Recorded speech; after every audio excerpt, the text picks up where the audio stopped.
വാഹനങ്ങൾക്ക് ഓരോ ചലനങ്ങളും അപ്പോൾ നിങ്ങൾ എത്തിക്കുന്ന ഫാസ്റ്റാഗിന്റെ ഇന്നത്തെ എപ്പിസോഡ് ആരംഭിക്കുന്നു. ഇന്നത്തെ എപ്പിസോഡിലേക്ക് എല്ലാ പ്രേക്ഷകർക്കും സ്വാഗതം.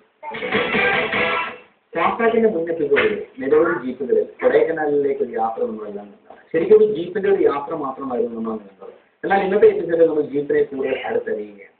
ഒരു 4-wheel ജീപ്പിൽ അല്ലെങ്കിൽ ഓഫ് റോഡിന് തയ്യാറെടുക്കുമ്പോൾ ആ ജീപ്പ് എന്നിവയെ കുറിച്ചാണ് Kottayam road and track exam Kurian ആദ്യം തന്നെ സംസാരിക്കുന്നത്.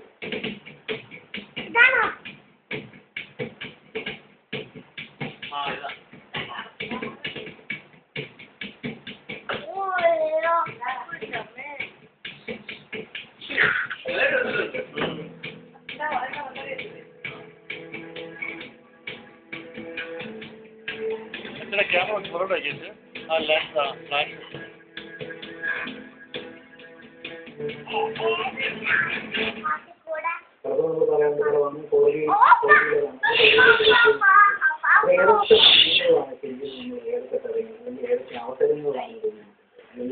അതങ്ങനെ നമുക്ക് മനസ്സിലാക്കാൻ സാധിക്കും.